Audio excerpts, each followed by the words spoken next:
Good morning and welcome back to the second hour of Lovebabz Lovetalk. As promised, hello, Enroue. Hey, Babs.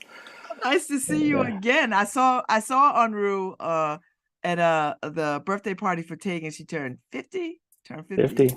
And we it was like New Year's Eve. We were dancing the night away. And then I saw Yes. you at Possible Futures, and I've seen you. Yes. Possible So, futures. so we be running into each other in these I streets. know. I know. How are you this morning? Listen, Harry and I, Harry thinks it's ridiculous that I'm so hopeful. Hmm. Hmm. So, and he might have a point. He might be so right, but I remain hopeful. I believe that we can have peace in the world. Hmm. So anyway. Yeah. Well, I'm happy to explore that a little bit. But first, what we need to do first, it's been a little while since I've been here, so I'm happy to be um, on your show with you, Babs. But let's start with welcoming and honoring our ancestors, thanking Absolutely. them for the blessings and the gifts that they have left for us, right? That they're actually in us, and that we're saying to them, thank you for that, and we're using those gifts today, Mm. which I think speaks also to this piece around hope, or even despite how hard things are, how we still live, right? But first, we'll do this. I'll do this chant. So for those who've not heard, this is a Yoruba chant that we sing to honor our ancestors in that tradition.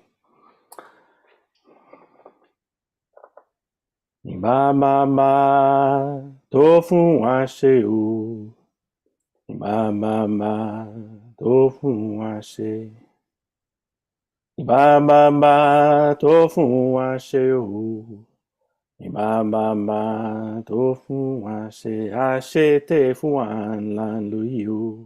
Ìbà bàbá tó fún wa ṣe, ìbà yèyé tó fún wa ṣe o, ìbà yèyé tó fún wa ṣe, ìbà yèyé tó fún wa ṣe o, ìbà yèyé tó fún wa ṣe, àṣetẹ̀ fún wa ńlá lóyè o. Ìbà yèyé tó fún wa ṣe, ìbà egúngún tó fún wa ṣe o. Ìbà egúngún tó fún wa ṣe, ìbà egúngún tó fún wa ṣe o, ìbà egúngún tó fún wa ṣe, àṣetẹ̀ fún wa ńlá lóyè o. Ìbà egúngún tó fún wa ṣe, ìbà egúngún tó fún wa ṣe, ìbà egúngún tó fún wa ṣe. Àṣẹ. Shay. May it be so that we recognize these gifts and these blessings that our ancestors have left for us. And may it be so that we are able to use them in our lives. Amen. Mm-hmm. Amen. Ashe. Yeah, I think that speaks really for me to this piece around what to orient around when in times of challenge, difficulty, pain, when it can so easily respond to that with despair and hopelessness.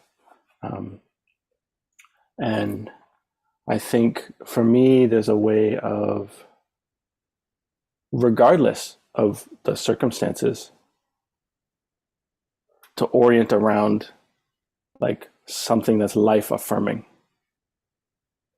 because life is still unfolding. And life is actually fundamentally a life of change, right? And things are living and dying and appearing and disappearing all the time. That's the nature of life. Like nobody who we're in intimate relationship with right now, including ourselves, will be here in 200 years, right? And so the things that feel like, the most important things, or the despair, or I'm not seen, or I'm crushed down, or I'm in pain, they'll be gone. We'll be gone. Right? We're here for just these brief moments. And ourselves, we are changing all the time. And so to me, that there's something in life itself to orient around, in the face of life itself, right? So not to be cryptic, but I've had my own struggles, which I've talked about before, of being depressed and wrapped up in addiction and mental health issues and being suicidal, and thought I kind of had things figured out and was like, I'm not seen. I feel like an alien. What hope is there, right? There's these systems that are, right, and violence and dehumanizing that's happening everywhere, and the planet, all the things. And what's the point? And in those moments, getting a glimpse that, well, there's something in life, like life itself, and there's something in life that it's possible to connect with and find and orient around, that actually gives meaning. And if we look at nature, right, you look at a tree, regardless of what's going on around it, it continues to live, right, to orient towards the nutrients in the soil and the sun. People carve initials in it, it still does the same thing. The nutrients in the soil and the sun, right? And then all the beings that it's connected with. But it's that orientation to life itself. And we wouldn't look at one tree and be like, well, that tree is more of a tree. That oak tree is more oak tree than that other oak tree. Right? They're in different circumstances, and still it's the same. Let me orient and be nurtured and nourished and go towards this light, which is nurturing and nourishing. And that light is there for all of us, right? The sun is just shines on all of us, not like the good differently than the bad, or the ill than the healthy, right? Or the young differently than the old. And so there's something in life itself to orient towards, particularly when circumstances and the stories tell us otherwise, right? Because the circumstances tell us, not just it's not worth it, but you're not worth it, right? No, you have this hope, right? You want to be something. No, this place isn't for you. And we get that message outside of ourselves, and we've internalized that message. And so this morning, like, I went for a quick, right before the show, I went for a quick hike up West Rock, because I needed that. I needed that, like, reminder, not intellectually, but like, oh, right, the world is big. This being, this West Rock being, has been here through all the ups and downs, right? People's lives and deaths and good and bad and love and hate and war and hope and peace, all the things, and it's present. Even as it too is still changing, but it has its arc of time is much longer. And so having a sense and being connected to, like, and it's not better than the trees that are growing on it or the birds that are roosting on it. It's also there. They're also there. All of this is unfolding, oriented towards life. And so that piece around, like, can we orient towards the blessings that our ancestors, as human beings who lived on this same planet, different specific circumstances, but still the same circumstances of life, right? Of being a person. Some things get encouraged, some things get crushed, right? We are seen, we're not seen. We love, we hate, we suffer, we live, we die, we grieve, we continue. And so there's something about orienting towards this, the goodness, the blessings, the ashe that they have left for us in ourselves. We are them in ourselves, in our blood, our bones, the way we see, the way we smell, the way we touch, the way we hear, the way we taste, the way we sense reality, they have passed that on. And so can we orient towards the good ways, right? These ways that, oh yes, I can create this. Oh yes, I can love here. Oh yes, I can build this, or I can be nurtured and nourished. I can learn to live. Right? Our ancestors learned to live even in the midst of genocide and institutions of slavery and all kinds of other oppressions and immigration and emigration and family violence, right? And still we have lived and found an orientation to life itself. And so it's not this fantasy of like, well, maybe one day it'll just all turn around, right? That it will change because everything changes. And can we also orient towards this thing called life, these things that have been passed on, and then can we see them and find them, seek them out, and then use them, implement them? Oh, so there's a poet Basho who said, there's probably lots of versions of it, but there's one which is, don't walk in the footsteps of your ancestors or your teachers, but seek what they sought. So it's not to be them, right? Oh, and I have to act like they did or do all the things they did or go back to some majestic time, right? Oh, but they sought in their life love. They sought a connection to the divine. They sought and yearned for and loved caring for people. Oh, what would that mean for me now? Do I orient towards those things? What do I orient towards? What are my yearnings and needs that are both mine, but also are connected to these legacies of what has come before and what will come after? And so even in the face of pain and suffering, that can be overwhelming, can we also say, and yes, there's still life? Right? If these circumstances are happening, can we lean and develop skills to orient towards life versus oriented towards despair? We can feel grief, right? We can feel it, but that's different to choose to, I'm going to orient towards it. I'm going to orient towards cynicism. I'm going to orient towards, you push me, well, I'm going to push you back harder. Right? You don't see me, well, I'm not going to see you. Right? Oh, you don't see me? Well, look, life is still here. You actually don't get to determine my relationship with that. So let's do that together. Or at least do that ourselves, and then we can see. It's like getting your head above the water, like, or out of the like smoke, or from under the blanket. Oh, there's a world out here. And then you might see other people poking their heads. Oh, look, there's someone else out here too trying. And you live. And then you can be creative about, if it's about fostering and changing conditions so that other people can find their way out, then you do it from a place of clarity versus a place of despair and overwhelm, right? A reactivity. Because I don't think that our thinking about what we need is clear when we come from those places of despair or reactivity.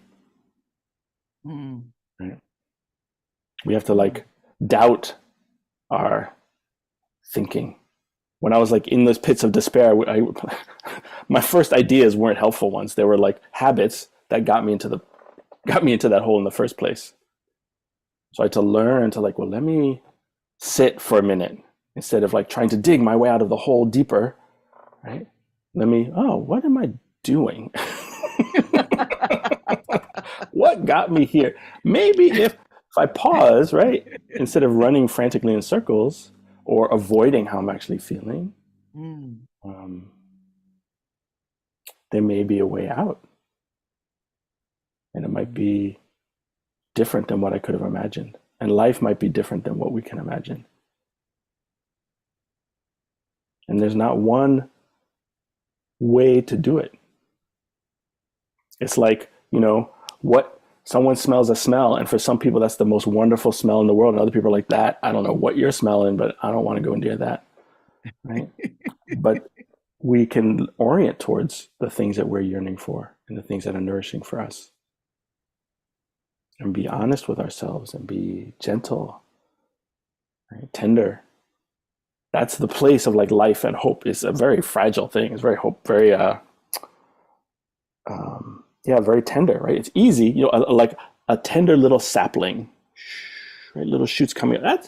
That's strong wind, a rock can roll over it and just, it's dead now, right? It's very tender, right? But then it grows into something very big, which we as human beings have also learned how to destroy, right? But because the destruction is easy. Yeah. It's easy, right? In terms of effort, but in terms of consequences, it creates more pain,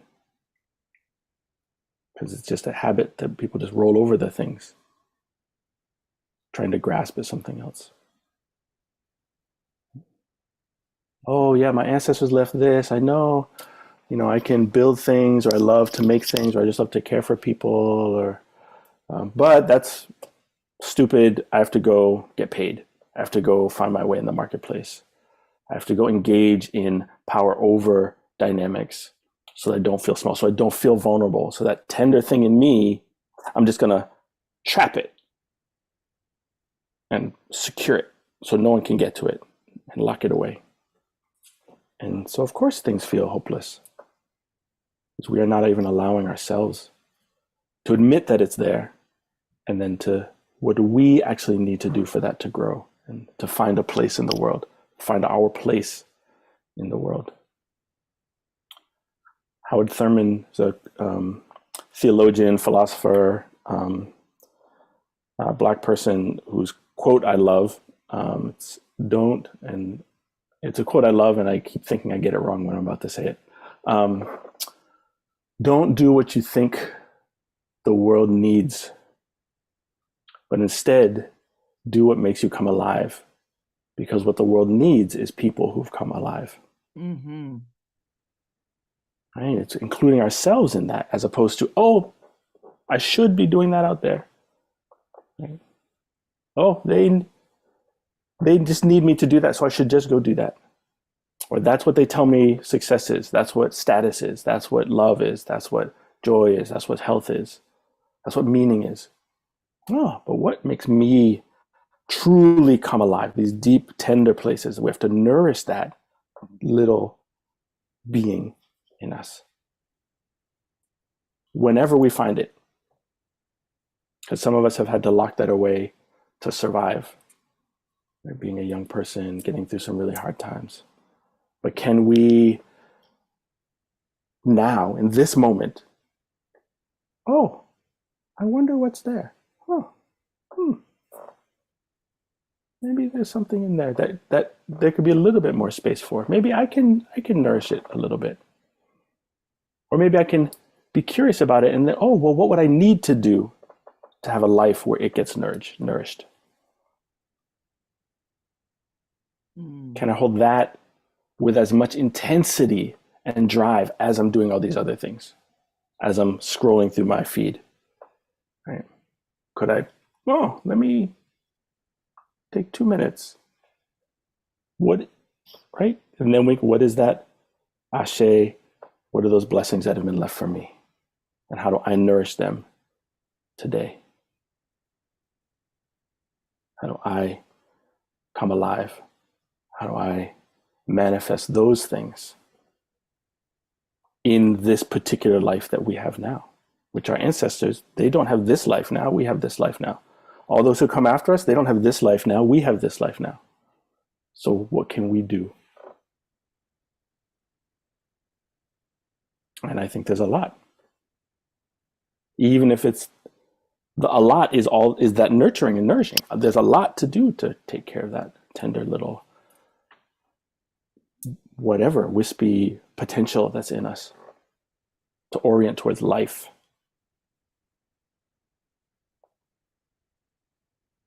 And then imagine the systems, relationships, organizations, families that we create coming from that place.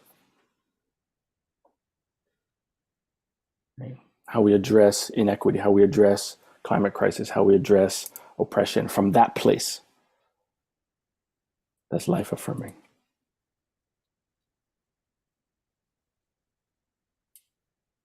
That is worth, right? That's the hope. That's the what makes it worthwhile.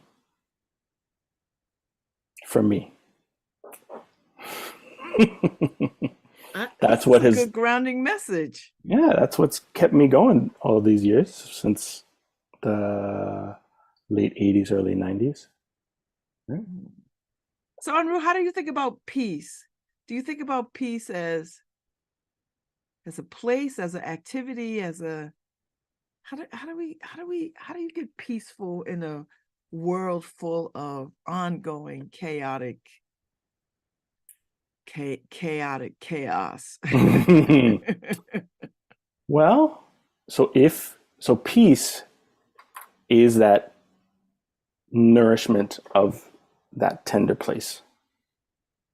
You can't be open to being nourished. You can't nourish yourself. You can't really nourish somebody else in a place of chaos and war and violence.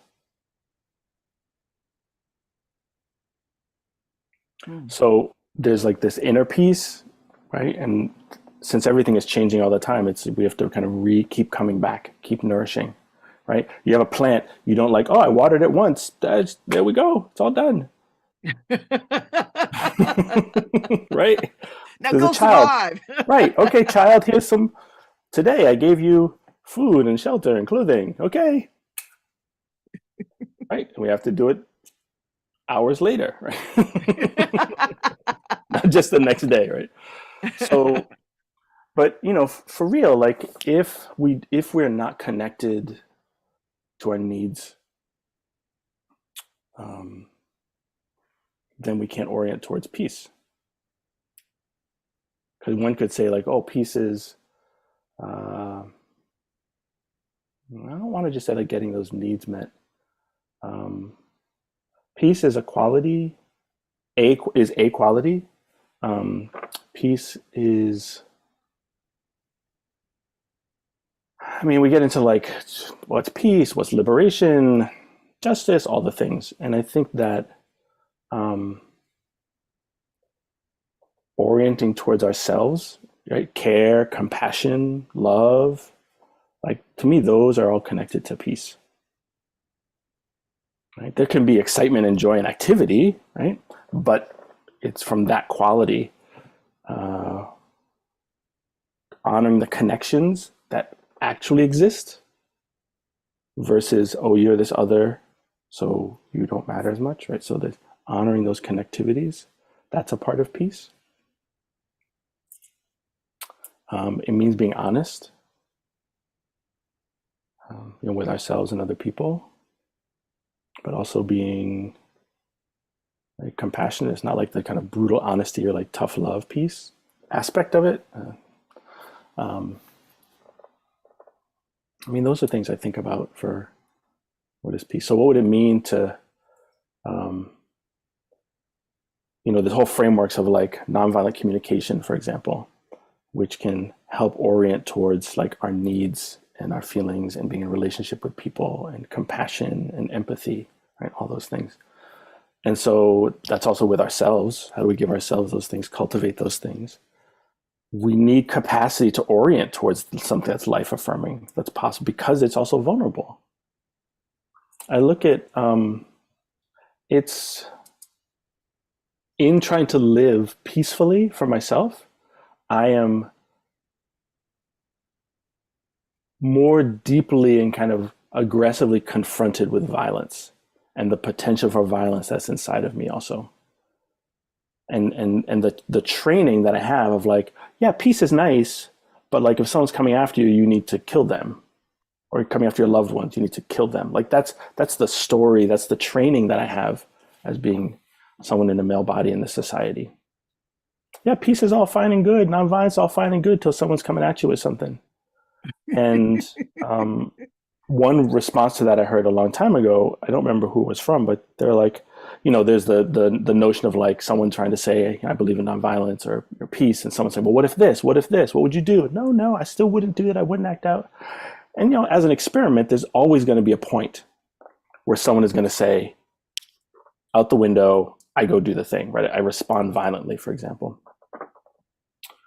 But the person said, and I would hope that my brothers and sisters who are beside me would hold me back. So this notion of peace, even in the question, is this kind of individual thing. So how do you, like the opening, how do you find this thing, hope, in the midst of all of the chaos and violence? Oh, well, even if I'm full of despair, I hope and I pray that my brothers and sisters and my people come and help me to counter that message that I'm alone. Right? But we are so oriented towards like this kind of individual thing. And so I think that's part of the undoing that we all need also. And then that can lead to, as systems and frameworks get larger and larger, then we talk about like countries and war and violence. Well, we can't do this. Well, we've set up ourselves to have to respond the way we do. We've set up a system where so much money is put into the mechanisms of war and resources of war, and almost nothing are put into the mechanisms of peace. And so it's not fair to just say, oh, well, we'll just, like, abolition is not just like, oh, we'll just get rid of the thing and then everything will be fine. It's actually, how do we create and shift the circumstances of what we're pouring into as if peace is a value, as if life is actually precious? What would we create? And as we create those things, as we build those things, the default response of violence and oppression and othering, power over, get smaller and smaller because we have capacity and resources to deal with it differently. People aren't dehumanized from jump who learn to dehumanize others to survive.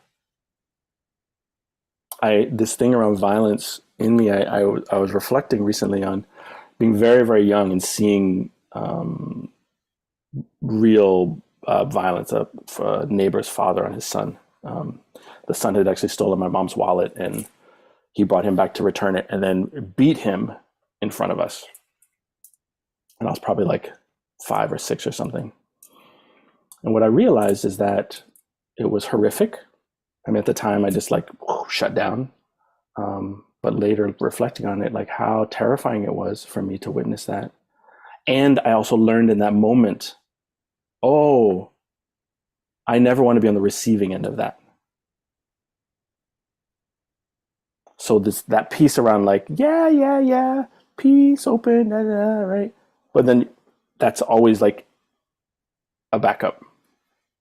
Well, worst comes to worst, I'm a big person. I can always do something. And that's right. So from the beginning, if there were different ways of this parent dealing with their child, if there are different ways of me getting end up having support to deal with that differently, right? You transform that kind of response as needed. But that's why it's a different way of living and being together, which can lead to these things of like, oh, War Department, Peace Department. Oh, right. Right. X percentage, even if they were equal in terms of like funding, how that would transform things, right? But it's not fair to just say like under these same circumstances, you just get rid of one. Oh, we'll just get rid of that response because we don't have other tools. It would cause more harm. So imagine that's the engagement of like peace, recognizing our relatedness with other people, whether we share the same identity or not, our relatedness with the earth, our relatedness with plants and animals. Imagine if we held that really, right? We would exist on this planet differently, with each other differently. And so what does that mean now? Not like, well, we'll go back to some utopian blah, blah, blah, but like, what does that mean now? Oh, okay. So let me look again inside. What are those tender places that need nourishment? Can I find them? Can I have other people support me? Can I support other people in that? Can I see them?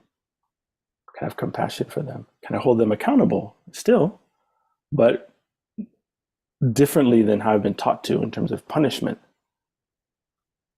What would it look like? What does accountability look like differently? And not that like I have some grand answer, but like if we orient towards these other things, then we can come up with some different ways of living, which then means we don't have to quote be hopeful. Oh, because we're in it.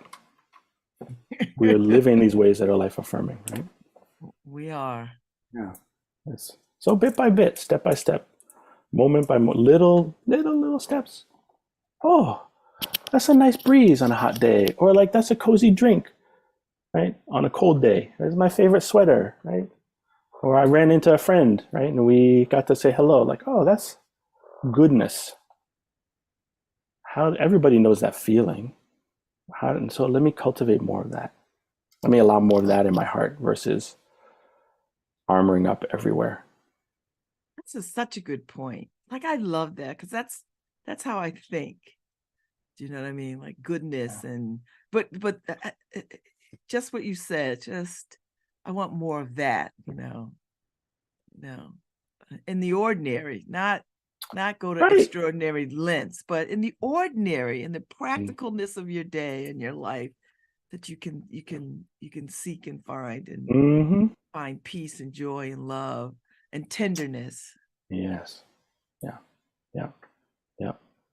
I remember in the midst of like despair and all the things, because yes, I had a realization, but like the work of coming out of that is work and takes courage. Like that's not just like, oh look, life is affirming and beautiful. Okay, all the trauma's gone, all the things are done, right?